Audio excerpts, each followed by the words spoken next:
Hello बच्चों, मैं Sunil sir. चलिए आज हम आप लोग को पाचन तंत्र पढ़ाते हैं। बायोलॉजी का एक बहुत महत्वपूर्ण टॉपिक है पाचन तंत्र, डाइजेस्टिक सिस्टम जिसको बोलते हैं हम। पाचन तंत्र हम लोग के शरीर में कैसे पाचन होता है, पाचन क्या होता है, हम लोग के भोजन कैसे पचता है, कहाँ भोजन जाता है मुख के बाद, तो ये सब हम लोग पढ़ते हैं। तो चलिए, तो डाइजेस्टिक सिस्टम, इसको हम लोग पाचन तंत्र बोलते हैं। सबसे पहले पाचन तंत्र, पाचन का मतलब क्या होता है? पाचन का मतलब क्या होता है? पाचन का मतलब होता है जटिल पदार्थ को सरल पदार्थों में बदलना। जटिल पदार्थ को सरल पदार्थों में बदलना पाचन का मतलब होता है। जटिल पदार्थ को सरल पदार्थों में बदलना, वही क्या कहलाता है? पाचन कहलाता है। और किसका किसका पाचन नहीं होता है? देखिए, जल का पाचन नहीं होता है, विटामिन का पाचन नहीं होता है, खनिज का पाचन नहीं होता है। ये इतना छोटे छोटे कण होते हैं ना कि इनका पाचन नहीं होता है, सीधे हम लोग का शरीर इसको सोख लेता है, ठीक ना। तो ये जो है जल, विटामिन, खनिज इतना छोटे छोटे होते हैं तो इनका पाचन नहीं होता है। पाचन किसका होता है? पाचन प्रोटीन का होता है, पाचन कार्बोहाइड्रेट का होता है, पाचन वसा का होता है, लेकिन इन सब का पाचन नहीं होता है। क्यों नहीं होता है? क्योंकि बहुत ये छोटे छोटे होते हैं।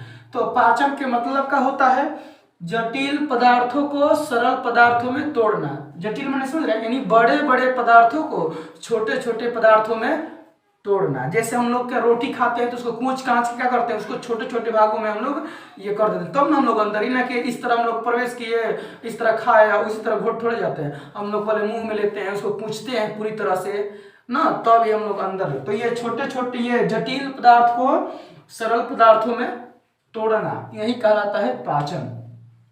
और जल का, विटामिन का, खनिज का पाचन नहीं होता है क्योंकि ये बहुत छोटा होता है। इनका सीधे अवशोषण होता है, ये सीधे सोख लिए जाते हैं हम लोग के शरीर के द्वारा।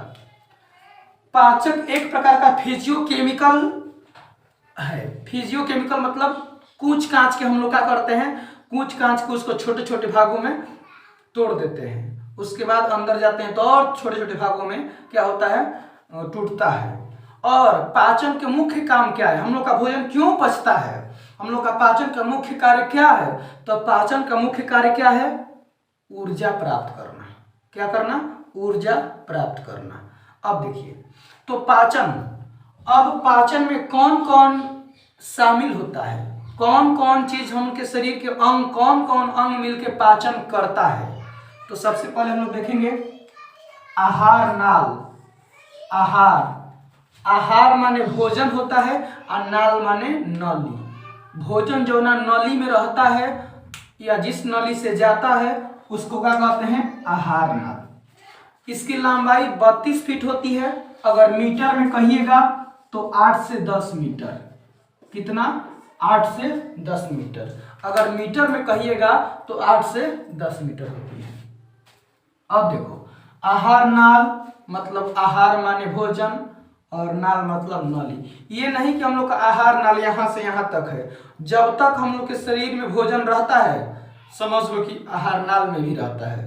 पूरा हम लोग के शरीर के जो अंदर नली है सब आहार नाल है, जो ना में भोजन रहता है वो आहार नाली कहलाता है। अब है मुख गुहा। मुख, मुख माने समझते होंगे, मुख गुहा। मुख माने मुंह होता है और गुहा माने खाली स्थान। तभी ना हम लोग रोटी का करते हैं या चावल उसको अंदर डाल लेते हैं मुंह में, तो मुंह में खाली स्थान है कि नहीं? खाली स्थान है। तो मुख माने मुंह हो गया और गुहा माने खाली स्थान हो गया। तो हम लोग मुंह में खाली स्थान है, उसी को मुख गुहा बोलते हैं। अब देखिए, अब मुख गुहा से भोजन कहाँ जाता है? ग्रास नली में। ग्रास नली, देखिए यहाँ से एक नली होती है, पूरे जब तक ले हमने के शरीर में भोजन रहता है तब तक ले उस नली में समझ लो रहता है। ग्रास नली, इसका मतलब भोजन वाला नली होता है। और ग्रास नली के बाद क्या होता है? आमाशय। आमाशय जिसको हम लोग क्या कहते हैं? पेट कहते हैं। सबसे अधिक भोजन अधिक समय तक आमाशय में ही रहता है। सबसे अधिक समय तक भोजन कहाँ रहता है? आमाशय में ही सबसे अधिक समय तक भोजन रहता है। किसमें? आमाशय में। आमाशय के बाद कहाँ भोजन जाता है? छोटी आंत में। इसका नाम है छोटी आंत, लेकिन ये सबसे बड़ी होती है। छोटी आंत की लंबाई 6 मीटर और चौड़ाई होता है 2.5 सेंटीमीटर, यानी 2.5 सेंटीमीटर। कहने के लिए छोटी आंत है, लेकिन सबसे बड़ी है। और हम लोग के शरीर में पूरा भोजन पच जाता है किस आंत में? छोटी आंत में।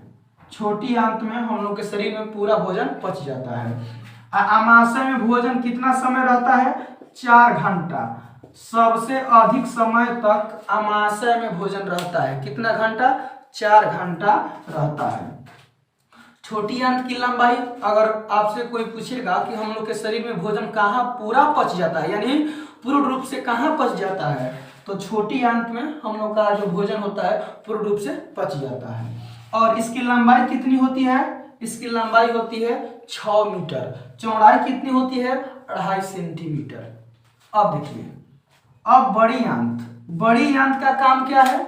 बड़ी आंत का काम है पानी को सोखना। बड़ी आंत के काम क्या है? जल का अवशोषण करना, यानी पानी का सोखना। यह जो डायरिया रोग होता है ना, उसमें बड़ी आंत काम नहीं करता है, इसलिए हम लोग का लैट्रिन होता है एकदम पतला होने लगता है। ये डायरिया रोग में बड़ी आंत काम नहीं करता है। अब बड़ी आंत के काम का है पानी को सोखना। और बड़ी आंत के बाद भोजन कहाँ चला जाता है? गुर्दा में, और गुर्दा के द्वारा रेक्टम में उसके बाद हम लोग के बाहर निकल जाता है। और इस भोजन को पचाने के लिए कुछ पाचक ग्रंथियां होती है। तो मैंने चारों तरफ से पाचक ग्रंथियां छोड़ती रहती है क्या? भोजन को पचाने के लिए। तो कुछ पाचक ग्रंथियां होती है। कौन कौन पाचक ग्रंथियां होती है? देखिए, लार ग्रंथि। हम लोग के मुंह में कौन ग्रंथि होती है? लार ग्रंथि, जो प्रतिदिन 3 लीटर लार निकलता है। हम लोग के मुंह में प्रतिदिन 3 लीटर लार निकलता रहता है। लार ग्रंथि 3 गो होता है। एगो पैरोटिड ग्रंथि सबसे बड़ी ग्रंथि होती है, सबलिंगुअल, एगो सबमेंडिबुलर। तो आप लोग को अगले पार्ट में ये सब पढ़ाएंगे, पाचक ग्रंथि के बारे में पूरा डिटेल। अभी तो इसको बता रहे हैं। तो लार ग्रंथि ना, ये भोजन को पचाने में मदद करती है। और है जठर ग्रंथि। जठर ग्रंथि, ये भी भोजन को पचाने में बहुत महत्वपूर्ण इसका योगदान होता है। और फिर लीवर, पित्ताशय ना, ये पीत की थैली आप लोग नाम सुने हो, ये भी एक प्रकार की ग्रंथि है। और ये क्या करती है? भोजन को पचाने में मदद करती है। और अग्नाशय, ये भी भोजन को पचाने में मदद करता है। ये हम लोग सबको डिटेल से पढ़ेंगे। और आंत ग्रंथि, क्या होता है? आंत ग्रंथि। हम लोग के शरीर में बहुत सारी ग्रंथियां हैं जो भोजन को पचाने में मदद करती है। तो हम लोग इस वीडियो में क्या पढ़े? इसका बेसिक जानकारी पढ़े पाचन का। अगले वीडियो में हम लोग डिटेल पढ़ेंगे मुख गुहा क्या है, ग्रास नली क्या है, आमाशय क्या है, हर चीज के बारे में। तो ये पाचन, ये पहला पार्ट है। अगले पार्ट में हम लोग डिटेल पढ़ेंगे। तो ये जो है, यह वीडियो आप लोगों को कैसा लगा कमेंट बॉक्स में बताएं। और मेरे channel PCM by Sunil sir को लाइक, सब्सक्राइब एंड शेयर जरूर करें। जय हिंद।